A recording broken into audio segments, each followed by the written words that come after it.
The whispers were like knives, sharp and sudden, slicing through the polite hum of the ballroom. "Look at her, a face like a dirty apron." "My dear, the Vaughn curse strikes again. Utterly covered." Elara Vaughn flinched, her shoulders hunching as she tried to disappear into the damask wallpaper. She was a ghost in a sea of jewels, her only distinguishing feature the constellation of Freckles she despised. She kept her eyes glued to the marble floor, praying for invisibility. Then a shadow fell over her. The room itself seemed to hold its breath. It was him, Arthur Lennox, the Duke of Ashworth, the most powerful, unattainable man in London. She froze, her heart hammering, unable to look up. When his deep voice came, it wasn't a whisper, but a clear, shocking statement that silenced the room. "They're stars, Miss Vaughn, not flaws.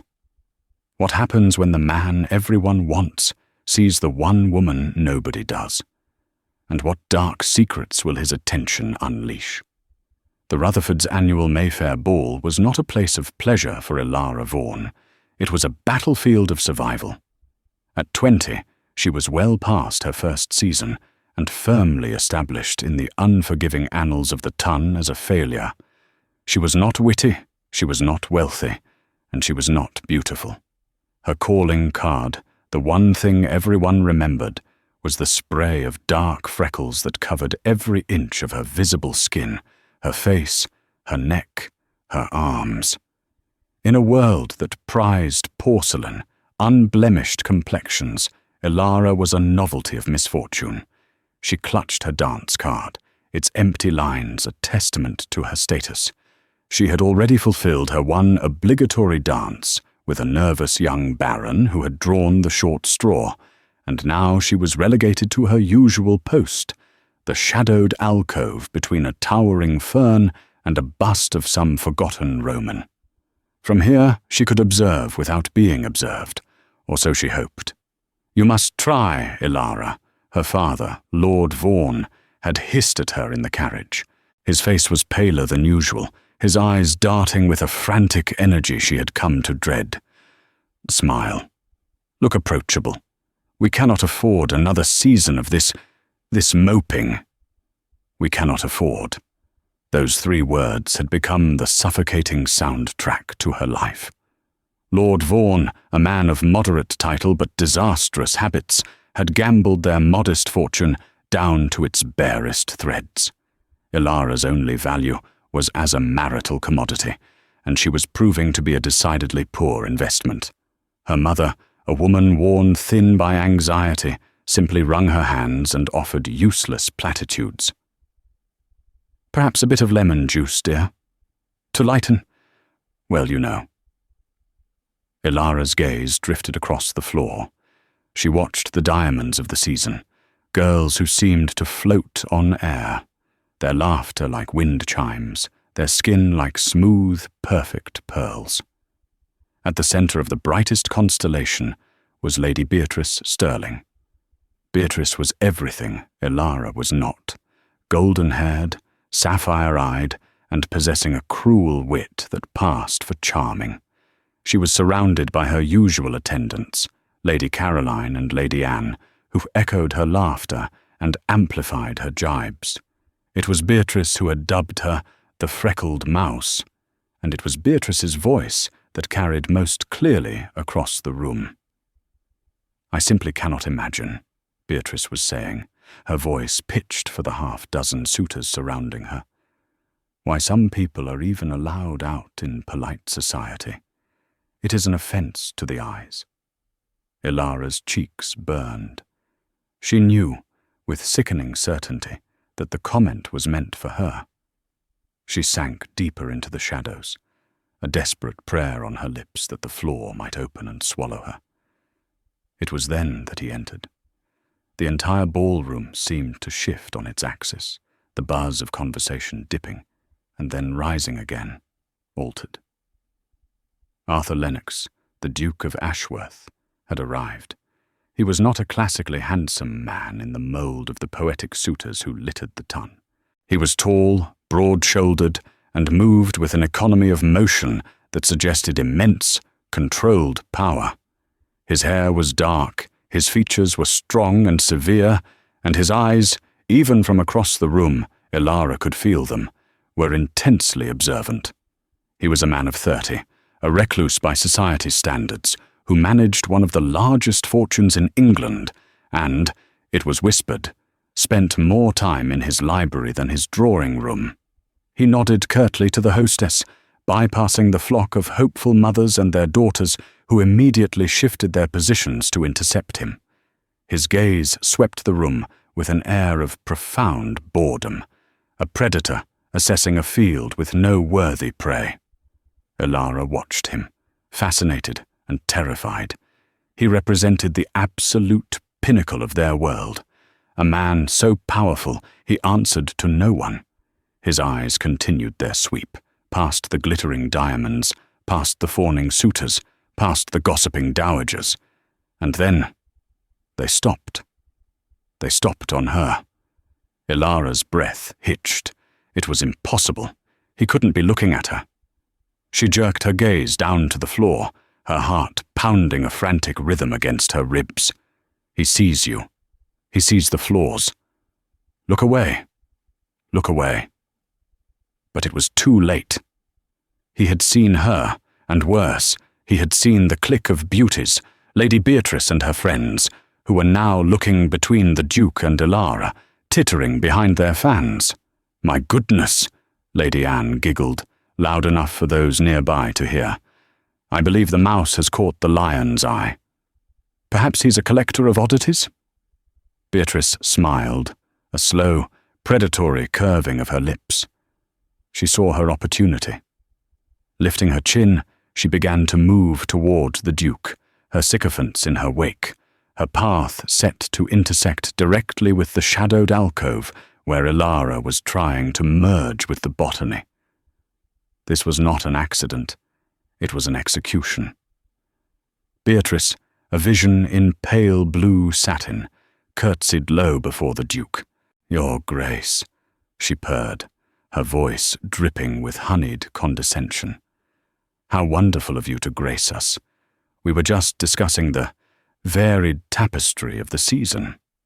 She flicked her fan pointedly toward Elara. "It is so brave, is it not, when some people, despite their disadvantages, still choose to show their faces." The cut was precise, public, and utterly devastating. Elara felt the blood drain from her face. She wanted to run, but her feet were lead. This was it. This was the pinnacle of her humiliation. The Duke's expression did not change. He looked at Lady Beatrice, his gaze so cold it could have frozen champagne. "Lady Beatrice," he said, his voice a low rumble. He did not compliment her. He did not smile. He then turned his full attention to the corner. He took 2 steps, closing the distance, and stood before Elara Vaughn. She was trembling, her eyes wide with panic, still fixed on the floor. She looked like a trapped animal, awaiting the final blow. The entire ballroom was now watching. "Miss Vaughn," he said. She managed a tiny, jerky curtsy, her throat completely closed. "They are mocking you," he stated. It was not a question. Elara could only nod, a wave of hot shame washing over her. She wished he would just leave. His attention was a spotlight, and she was the bug pinned beneath it. "Look at me," he commanded. It was the hardest thing she had ever done. Slowly, hesitantly, she lifted her head. She forced her eyes to meet his. They were a deep, intelligent grey, like a winter storm. He was not looking at her with pity or disgust or even polite interest. He was looking at her with an intense, analytical curiosity. His gaze was fixed on her face, on the very freckles that defined her. Elara flinched, expecting the familiar curl of distaste, but the Duke's expression softened, just slightly, into something she could not name. It was almost appreciation. He looked from her face, to Lady Beatrice, who was watching with a strained, frozen smile, her plan having gone terribly awry. Then he spoke, his voice clear and resonant, carrying easily to every stunned onlooker. "Lady Beatrice, you mistake the matter entirely." He turned back to Elara, who was staring at him, utterly bewildered. "These are not flaws, Miss Vaughn," he said, his voice gentler now, but still firm, intended for her and for everyone. "They are a constellation. They're stars." Silence. It was not the polite, attentive silence of a ballroom, but a complete, stunned vacuum. Every fan stopped fluttering. Every conversation died. The musicians, sensing the shift, let their instruments fall quiet. Lady Beatrice Sterling's perfectly painted smile cracked, her blue eyes widening in disbelief, then narrowing in pure, unadulterated fury. She had attempted a public execution, and had, instead, become the spectacle. Elara simply stared. The words echoed in her mind. Constellation. Stars. It was the most beautiful, most absurd thing anyone had ever said to her. Her mind, so accustomed to insults, didn't know how to process a compliment of such magnitude, especially not from such a source. She felt a strange, hysterical bubble of laughter, or perhaps a sob, rise in her throat. The Duke, Arthur Lennox, seemed oblivious to the shockwave he had created. His focus remained entirely on Elara. He saw the tremor in her hands, the sheer panic in her eyes, and he understood he had just thrown her to the lions in a different, more dangerous way. He had made her visible. "Miss Vaughn," he said again, his voice lower now, pulling her back from the brink of her panic. He extended a gloved hand. "I find myself without a partner for this waltz. And I see," he added, with a pointed glance at her empty dance card, "that you are mercifully available." It was not a request. It was a royal decree. Elara's mind screamed, no, to dance with him in the center of the floor, with every eye in London dissecting her. It was a nightmare. But to refuse the Duke of Ashworth, after he had just, in his own way, defended her. It was impossible. Her hand, small and trembling, rose as if of its own accord. She placed it in his. His grip was firm, warm, and secure. He didn't yank her from her corner. He led her, drawing her smoothly onto the dance floor. The orchestra, jolted from its stupor by a sharp look from the Duchess of Rutherford, hastily began to play. As he settled one hand on the small of her back and took her other, the whispers erupted. They were no longer about her flaws, but about the Duke's shocking action. Is he mad? He's dancing with her. Beatrice looks as though she might faint. It must be a wager. It has to be. Elara kept her eyes locked on his cravat. She couldn't bear to see the faces, the pointing fingers, the mocking smiles. She was a terrible dancer, stiff and awkward, her body rigid with terror. "Breathe, Miss Vaughn," the Duke murmured, his voice close to her ear. "I cannot," she whispered back, her voice choked. "Yes, you can. They are only people, and they are not as interesting as they think they are." He was an excellent dancer, strong and confident, guiding her with such assurance that her feet had no choice but to follow. He didn't try to force her into conversation, for which she was profoundly grateful. He simply held her, shielding her from the worst of the stairs, and moved her through the steps of the waltz. "Why?" she finally managed to ask, the word barely audible. "Why did you say that?" He looked down at her. Now that she was close, she could see the intelligence in his grey eyes, the lines of thought around them. He was not a man who spoke idly. "Because it is the truth," he said simply. "I am a student of the night sky, Miss Vaughn. I know a constellation when I see one. Yours is unique. It reminds me of the cluster within Andromeda." She blinked. He was not being poetic. He was being literal. He was a scientist. The shock of it, the sheer oddness of it, was enough to make her forget her panic for a second. She stopped trembling. "You study astronomy, Your Grace?" she asked, her curiosity momentarily eclipsing her fear. A small, rare smile touched his lips. "I do. It is my primary passion. I find the celestial bodies far more reliable and fascinating than the terrestrial ones." His gaze flicked over her shoulder to where Lady Beatrice was now being fanned by a flustered Lady Caroline. The dance seemed to last an eternity, and also no time at all. As the music drew to a close, he guided her not back to her shadowed corner, but toward her parents. Lord Vaughn looked as if he had seen a ghost, or perhaps a winning lottery ticket. His face was a mask of ecstatic disbelief. Elara's mother was dabbing her eyes with a handkerchief. The Duke bowed. "Lord and Lady Vaughn, your daughter is a fine dancer." Your Grace, you honor us," her father sputtered, bowing so low he nearly lost his balance. Arthur's eyes met Elara's one last time. "Miss Vaughn," he said, a formal nod. And then he was gone. He did not dance with anyone else. He gave a curt nod to his hosts and was out of the ballroom before the next set had even begun, leaving a smoking crater in the middle of London society. Elara was immediately engulfed. "My dear Miss Vaughn, I had no idea you were acquainted with the Duke. Elara, darling, you were holding out on us. What did he say to you? Did he call on you?"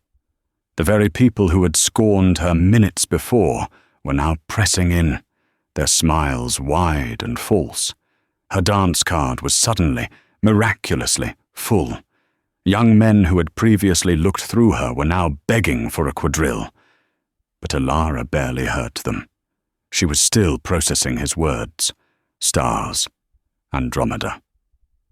Across the room, Lady Beatrice Sterling watched.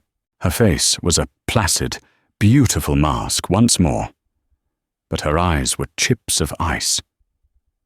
She had been publicly slighted, overshadowed by a freckled mouse. This was not an insult she would forget. This was an imbalance that would have to be corrected. As Elara was led away by a suddenly eager young lord, she felt a cold shiver run down her spine. The Duke of Ashworth had not saved her. He had simply painted a target on her back. The next day, Ashworth House, the Duke's imposing London residence on Pall Mall, became the most scrutinized building in the city. The ton was holding its collective breath, waiting to see what the Duke's shocking public display had meant. Was it a passing whim, a cruel joke, or something more? By noon, the answer arrived at the Vaughn's modest townhouse in a flurry of speculation. A footman in the dark green Ashworth livery delivered not a simple calling card, but a large, flat box and a heavy vellum envelope. Inside the box, nestled on a bed of silk, was not a bouquet of flowers. It was a framed celestial chart, a beautiful, hand-colored engraving of the northern sky. The envelope contained a note, written in the Duke's strong, clear hand. "Miss Vaughn, I hope this small map provides some context for our conversation. I have marked the Andromeda constellation for your reference. I find the accompanying text, a new translation of Al-Sufi's Book of Fixed Stars, to be quite illuminating. I will be riding in Hyde Park at 10 o'clock tomorrow, near the Serpentine. Should you and your mother also be taking the air, I would be pleased to continue our discussion. Yours, etc." Ashworth Elara stared at the note, her heart doing a strange, unfamiliar flutter. It was the most unusual invitation she had ever received. It was not romantic. It was academic. And yet, it felt more intimate than any flowery sonnet.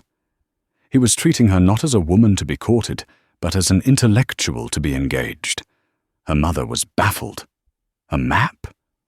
What a peculiar man. But a duke! Elara. A duke! You will be in the park."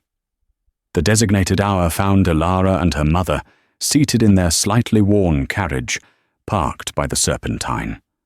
Elara was wearing her plainest day dress, but her mother had insisted on a new bonnet, one that didn't, in her words, make you look quite so provincial.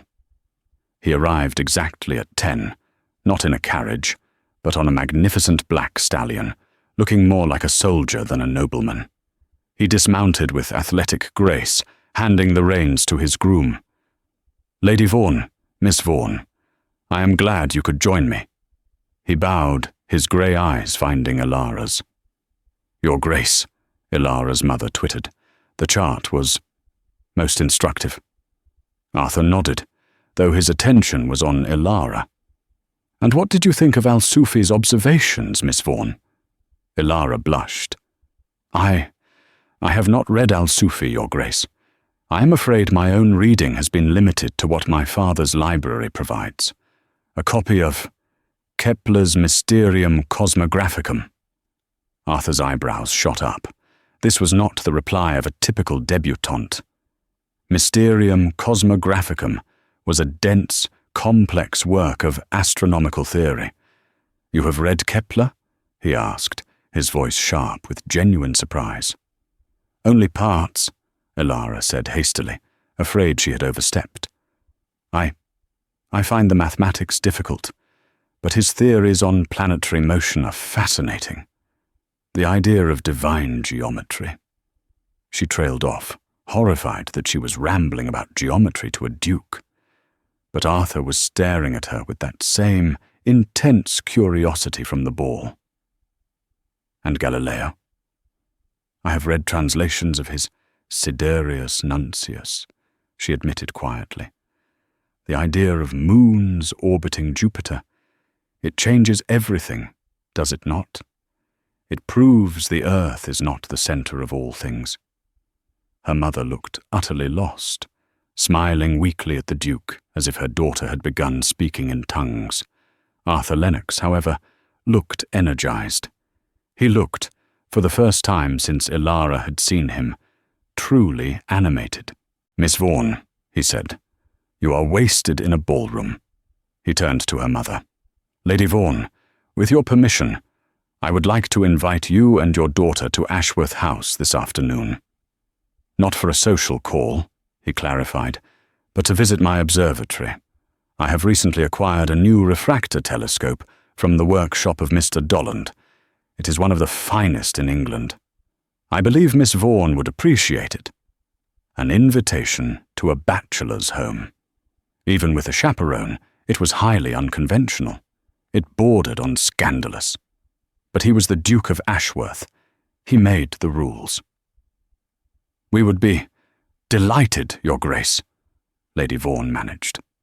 That afternoon they were shown not into the grand, gilded drawing rooms of Ashworth House, but up a winding staircase to the very top of the massive building. The Duke had converted the entire uppermost floor into a library and working observatory. A massive brass telescope dominated the room, aimed at the sky through a complex, retractable dome. The walls were lined not with portraits, but with books and charts. "My goodness," Elara breathed, stepping inside. It was the most wonderful room she had ever seen. It smelled of paper, leather, and machine oil. "This," Arthur said, his voice filled with a pride she had not heard before, "is where I do my real work." For the next 2 hours, Elara's mother sat forgotten in a corner, politely nodding, while Arthur and Elara spoke a language all their own.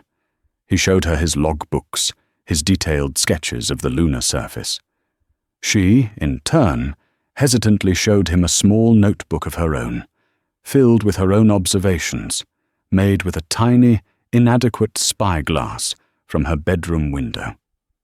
He examined her notes with grave seriousness. "Your drawings of the Pleiades are remarkably accurate for the equipment you're using. You have a good eye, Miss Vaughn. A patient, scientific eye." Elara felt a warmth spread through her chest that had nothing to do with propriety, and everything to do with validation. He was not looking at her freckles. He was looking at her mind. "The ton," he said, running a hand over a celestial globe. "They are obsessed with surfaces, with polish, with perfection. They look at a thing and see only what it is supposed to be. They look at you and see a flaw, because it is not the porcelain mask they expect." He turned to her. "When I look at you, I see what I saw at the ball. A pattern, a map of unique data. You are not a flaw, Elara." He had used her given name. The sound of it in his deep voice sent a jolt straight through her. "You are a discovery." Elara looked up at him, and for the first time in her life, she did not feel the urge to hide. She did not feel like the freckled mouse. She felt seen. As they left Ashworth House, Elara knew, with a terrifying certainty, that her life had irrevocably changed. She was no longer invisible. But as she saw her mother's ecstatic, calculating expression and thought of her father's desperation, she wondered if being a discovery was any safer than being a ghost. The news of Elara Vaughn's visit to the Duke's observatory spread through London like wildfire. It was not a rumour, it was a confirmed fact, supplied by a giddy Lady Vaughn to anyone who would listen. The ton was apoplectic. The Duke of Ashworth, who had not given so much as a second glance to the most celebrated beauties in England, was spending his afternoons discussing science with the freckled mouse. No one was more incandescent with rage than Lady Beatrice Sterling.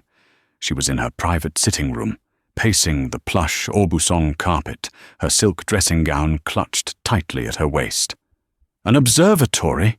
she shrieked, throwing a delicate porcelain cup against the fireplace, where it shattered. "He took her to look at planets. He is treating her like a colleague, not a creature." "Perhaps it is just a passing eccentricity, Beatrice," Lady Caroline offered nervously, perched on the edge of a chaise. "He is known to be peculiar." "He is peculiar, but he is not a fool," Beatrice snapped. "This is a deliberate offence. He publicly humiliated me to elevate her. He is making a point, and he is making me a laughing-stock." Beatrice stopped pacing and stood before the mirror. She stared at her reflection, the perfect golden hair, the flawless skin, the sapphire eyes. She was the most beautiful woman in London. She was destined to be a duchess. She would not be undone by a girl whose face looked like it had been caught in a rain of ink. "If he wants to study things," she whispered to her reflection, "then I shall give him something to study." Her mind, sharp and calculating, began to work. The girl was the shield. The vulnerability must be elsewhere. The family. The trembling, desperate father. She sat at her escritoire and penned a quick, discreet note. She did not sign it. She summoned her lady's maid. "See that this is delivered to Mr. Robert Thorne in Fleet Street. Immediately. Tell him to wait for a reply." Mr. Thorne was not a solicitor. He was a man who specialized in acquiring information, the kind of information that gentlemen and ladies did not wish to be public. He was expensive, discreet, and ruthlessly effective. 2 days later, Mr. Thorne was shown into Lady Beatrice's sitting room. He was a small, grey man, his features forgettable, which was his greatest asset. "Lady Beatrice," he murmured, bowing slightly. "Mr. Thorne, you were recommended as a man who can find answers to delicate questions." "I am, my lady. I want to know everything about the Vaughan family, specifically Lord Vaughan, his finances, his habits, his debts." Thorne's eyes, dull and grey, showed a flicker of interest. "That is a straightforward inquiry, my lady. It will require some expenses." Beatrice threw a heavy purse onto the table. "Find me a weapon, Mr. Thorne. I don't care what it costs." While Thorne began his quiet, insidious work, Elara's life transformed. She was, impossibly, the toast of the town. Invitations poured in. She was no longer relegated to the alcoves. She was sought out, her opinions suddenly fascinating, her quietness mistaken for mystique.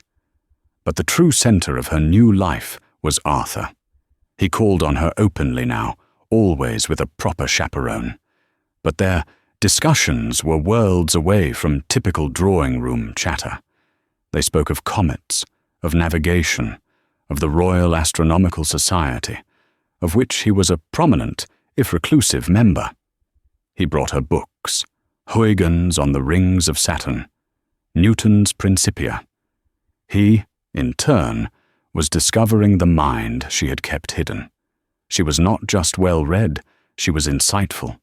She possessed a natural, intuitive grasp of complex theories.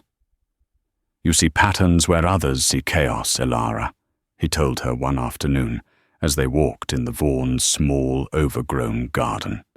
"It's the same quality that allows you to understand celestial mechanics. It's the quality I admire." Elara felt herself blooming under his attention. Her hunched shoulders straightened. She met his gaze directly. The freckles she had spent her life scrubbing with lemon juice and hiding beneath rice powder, she now left bare. He had called them stars, and she was beginning to believe him. Her father was a new man. He was jovial, expansive, already spending money he did not have on the expectation of a ducal son-in-law. "My daughter, the astronomer," he would bellow at his club, to the amusement of his friends. Elara was starting to feel something she had never dared to feel before. Hope. Perhaps this strange, serious, brilliant man was truly hers. The bubble burst 1 week later. Mr. Thorne returned to Lady Beatrice's sitting room. He placed a slim folder on her desk. "You are correct, my lady. Lord Vaughan is a house of cards." Beatrice opened the folder. Her eyes scanned the pages, her smile growing with each line. It was better than she could have imagined. Lord Vaughan had not just gambled away his fortune, he had leveraged his estate, his wife's jewels, and finally, his good name. He was in debt not just to his club members, but to one of the most dangerous, unscrupulous men in London, Lord Mortimer. Mortimer was a moneylender who hid behind a title, a man who charged ruinous interest and was not above using violence to collect. The report detailed that Lord Vaughan owed Mortimer a sum so vast it would mean not just ruin, but debtor's prison. The final payment was due in less than a fortnight. "And," Thorne added, "Lord Mortimer is famously impatient.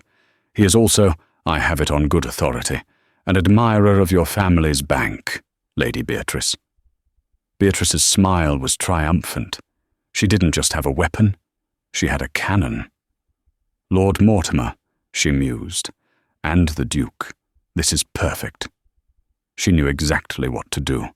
The Duke was a man of honor and science. He valued logic and truth. He would never align himself with a family mired in scandal, lies, and criminal debt. And Elara was a weak, timid girl who had been given a brief, pretty fantasy. It was time to wake her up. "Thank you, Mr. Thorne. You have been most illuminating." Beatrice picked up her pen. It was not Elara she would write to. It was her father. She would request a meeting with Lord Vaughan at his club, White's, a most improper venue, but one that would put him immediately on the defensive. The mouse had her trap. The lion, Ashworth, would soon lose his strange preoccupation. Lord Vaughan entered the private dining room at White's with a visible tremor in his hands. A summons from Lady Beatrice Sterling, daughter of one of the wealthiest men in England, was highly unusual. He had assumed it was about some forthcoming ball, perhaps a request for his suddenly in-demand daughter's presence. He found Lady Beatrice seated alone, a cup of tea untouched before her. She was the picture of serene beauty. "Lord Vaughan," she said, her voice smooth as silk. Thank you for coming so promptly. Lady Beatrice, an honor. To what do I owe? Please, sit. She waited until he had nervously settled himself. We will not waste time on pleasantries, my lord. We are both, I believe, practical people. You have a problem. I have a solution. Lord Vaughan's jovial mask slipped. I don't understand. You owe Lord Mortimer £40,000. The note is due in 10 days. You have, according to my sources, precisely £2,000 to your name. When you default, Lord Mortimer will not be gentle. Debtor's prison is the least of your worries. He has been known to employ men who break more than just contracts. Every trace of colour drained from Vaughan's face. He looked, in an instant, like a very old, very frightened man. How did you— That is irrelevant, Beatrice said sharply. What is relevant is that I am prepared to help you. You, he whispered, grasping at the straw. You would lend me the money? Beatrice laughed, a cold, tinkling sound. Do not be absurd. I am not a bank, but my father's bank holds influence over men like Mortimer. I can have the note postponed indefinitely. I can make your debt disappear. Vaughan was breathing heavily. What must I do? It is very simple, Beatrice said, leaning forward. My engagement to the Duke of Ashworth has been delayed by this ridiculous, distracting fascination he has developed for your daughter. But, Elara, he is a man of honor, my lord. He is also a man of reputation. He cannot and will not marry into a family of disgraced, penniless gamblers. He does not know the truth about you. Yet, the threat was clear. What do you want? He asked, his voice hollow. You will end it. You will forbid your daughter from seeing him, from writing to him, from acknowledging him in any way. You will inform the Duke, in no uncertain terms, that the acquaintance is at an end. Your daughter will, I assume, be heartbroken. You will manage her. You will tell her you have found a more suitable match for her. A quiet squire in the country, perhaps. But he is a duke. He could save us all, Vaughan protested weakly. He will not save you when he learns the truth, Beatrice hissed, her silken mask dropping. He will drop you. He will drop her. And then I will see to it that Lord Mortimer collects his due an hour later. You will lose everything. Your daughter will be a destitute orphan, her name ruined, her constellation of Freckles her only inheritance. Do you understand me? He understood. He was trapped, his own vices twisted into a perfect cage by this beautiful, ruthless woman. Yes, he whispered, defeated. I will do it. You will do it today, my lord, and you will be convincing. Beatrice stood, smoothing her skirts. It is a shame. A duke for a son-in-law. But then, one must live within one's means. Must one not? Elara was in her room, sketching the moons of Jupiter as Arthur had shown her, when her father burst in. He did not knock. Father? What is it? You look ill. Put that nonsense away, he snapped, his voice rough. He was sweating, his eyes wild. He grabbed the notebook from her and threw it across the room. Father, Elara cried, shocked. This fantasy is over, Elara. You are to cease all communication with the Duke of Ashworth, immediately. Elara stared at him, her heart stopping. What? Why? Did something happen? I have forbidden it. That is why, he roared, pacing the room. I have come to my senses. The man is toying with you, a duke and you. It's a joke. The entire ton is laughing at us, laughing at me. That is not true, Elara said, her newfound confidence rising. He is not like that. He respects me. We are friends. Friends? Lord Vaughan laughed, a harsh, ugly sound. Do you think a man like that has friends like you? He's a scientist. You said it yourself. He's studying you. You're a curiosity, a freak he picked up at a ball. You and your disgusting face. The words hit her like a physical blow. Disgusting, the word her father had used her whole life, the word Arthur had erased. No, she whispered, tears welling. He said they were stars. He lied, her father screamed, his desperation making him cruel.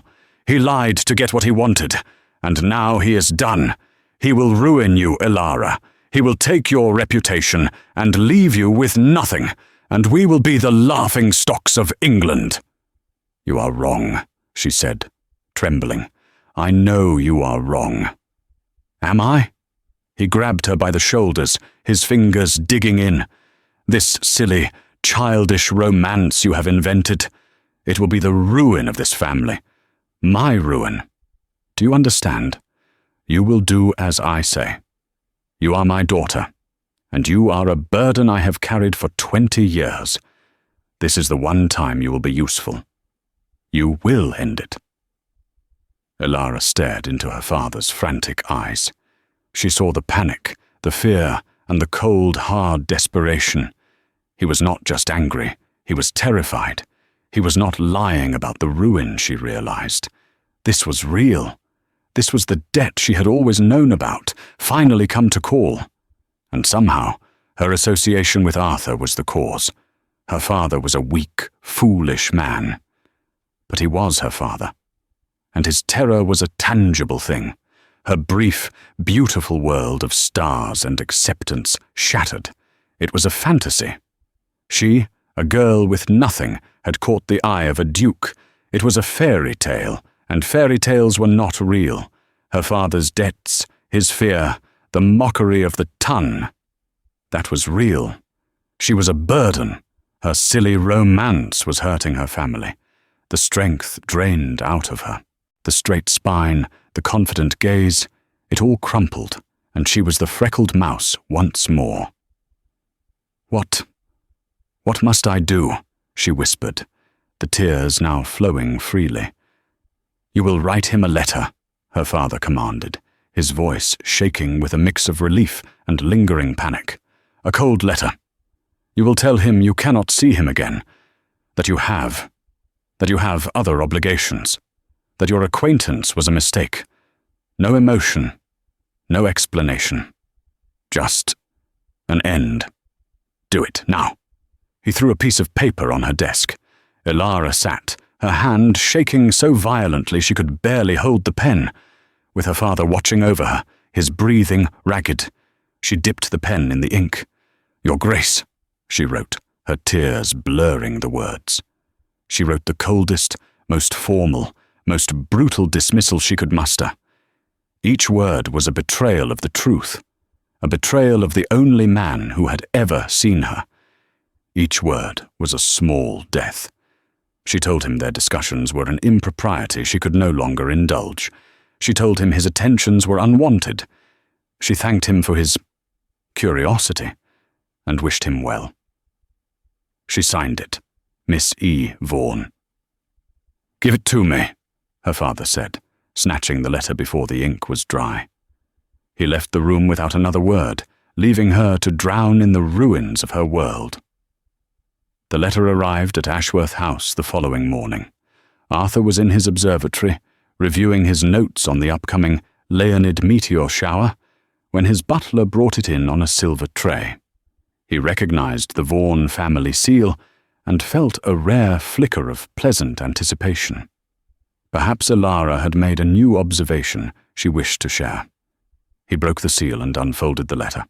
He read it once. Then he read it again. The polite, cold, formal words stared back at him. Impropriety. Unwanted attentions. A mistake. It made no sense. This was not the woman who had debated Kepler with him. This was not the woman whose eyes lit up when he showed her the rings of Saturn. The handwriting was hers, but the voice was that of a stranger, a cold, dismissive society matron. His first reaction was not hurt, but suspicion. Arthur Lennox had not become a duke at 21 and quadrupled his family's fortune by being a fool. He was a man who saw patterns, and this was a disruption in the pattern. It was an anomaly, and anomalies always had a cause. He left the observatory and went straight to the Vaughn townhouse. The door was answered by a nervous-looking butler who informed him that Miss Vaughn was not at home. "Then I will speak to Lord Vaughn," Arthur said, his tone leaving no room for argument. He was shown into the drawing-room, where Lord Vaughn was pacing, a glass of brandy in his hand at 10 in the morning. The man was a wreck. "Your Grace," Vaughn stammered, his eyes darting to the door. "An unexpected pleasure. I received a letter from your daughter, Lord Vaughn," Arthur said, getting straight to the point. It was perplexing. "Ah, yes, the letter. Yes, she has come to her senses, Your Grace. A girlish fancy, you understand. She is aware of her station, of your station. It was inappropriate. She regrets any inconvenience." Arthur stared at the man. He saw the sweat on his brow, the tremor in his hand, the way he couldn't meet his eye. This was not a father relieved. This was a man reading from a script. "She regrets it," Arthur repeated, his voice dangerously quiet. "And you, my lord? Do you regret it?" I concur with my daughter entirely. It is for the best, now, Your Grace. If you will excuse me, I have urgent business." "No," Arthur said. The word was not loud, but it stopped Lord Vaughn cold. "You will tell me what has happened." "Nothing has happened," Vaughn yelped, his voice rising in panic. "She has simply changed her mind. Women do it all the time. Now I must ask you to leave my house." Arthur held the man's gaze for a long, silent moment. He saw the desperation, the weakness, and above all, the unmistakable stench of fear. This was not a family decision. This was coercion. He nodded slowly. "Very well, I will leave. But know this, Lord Vaughn. I do not believe you, and I do not give up on things that matter to me." He left the house, his mind racing. Who had a hold on Lord Vaughn? He did not go home. He went to the offices of Mr. Silas Harrison, his man of business. Harrison was to finance what Arthur was to astronomy. Meticulous, brilliant, and utterly discreet. "Harrison," Arthur said, closing the door, "I need you to find out everything you can about Lord Vaughn, and I need you to do it by sunset. Everything, Your Grace. His finances, his debts, his enemies. I want to know who has him in a vice." Mr. Harrison was, if anything, more effective than Mr. Thorne. By 6 o'clock, he was at Ashworth House with a full report. The picture it painted was damning.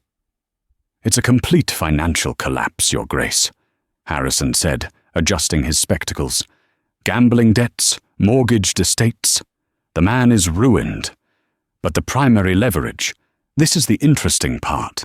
He owes £40,000 to Lord Mortimer. The note is due this week." Mortimer, Arthur mused. A parasite. But Mortimer was a businessman, not a social manipulator. He would demand money, not a broken engagement. There was another piece. "Go on," Arthur said. "Mortimer's note is the weapon, Your Grace, but someone else is wielding it. My man at White's confirmed a private meeting yesterday morning. Lord Vaughn and Lady Beatrice Sterling." Arthur's blood ran cold. Beatrice. It all clicked into place.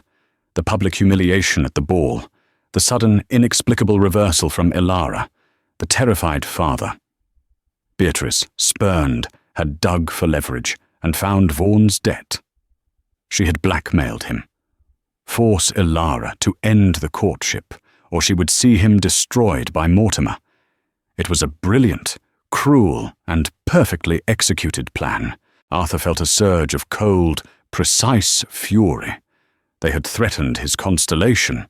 They had taken his discovery and tried to bury it in darkness. They had used Elara's love for her worthless father against her. "Harrison," he said, his voice flat. "You will go to Lord Mortimer's residence tonight.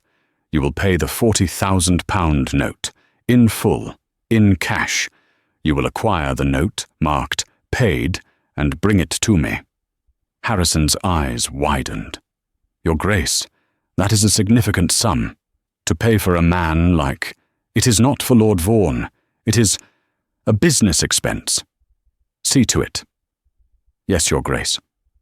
"And Harrison, find out where Lady Beatrice Sterling will be tomorrow night." "That is simple, Your Grace. It is the Duchess of Devonshire's annual masquerade, the single most important ball of the season. Everyone will be there." "Excellent," Arthur said. He walked to his desk and retrieved the cold, false letter from Elara. He looked at her signature. "Miss E. Vaughn." "A mistake," he murmured. "No, Miss Vaughn. The mistake was theirs." He knew what he had to do. The Tun had witnessed her public defense. Now they would witness her public salvation. And Lady Beatrice, she would receive her due.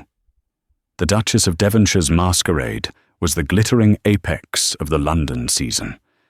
Devonshire House was ablaze with light, its grand halls a sea of costumes where identities were blurred and secret dramas could play out. Elara was there, but her spirit was gone. Her father, now suffocating under his guilt and Beatrice's continued threats, had forced her to attend. "We must keep up appearances," he'd insisted. She was dressed as night, a gown of deep midnight blue, her mask simple black velvet. She felt it was a cruel joke. Hiding in an alcove, she watched the riot of colour swirl by. Her future was now set, a joyless marriage to Sir Alistair Finch, a dull landowner. She had lost the stars and been handed a lump of grey earth. Across the floor, Lady Beatrice Sterling held court, dressed as Artemis, the huntress, in blinding white and silver. She was radiant, triumphant, and awaiting the Duke's arrival. Tonight, she would reclaim her prize. At 11, the Duke of Ashworth was announced. He was not in costume. He wore simple black evening attire, his only concession, a black domino mask that did little to hide his formidable presence. The room quieted. Beatrice moved to intercept him. "Your Grace," she purred, "I am so glad you could come.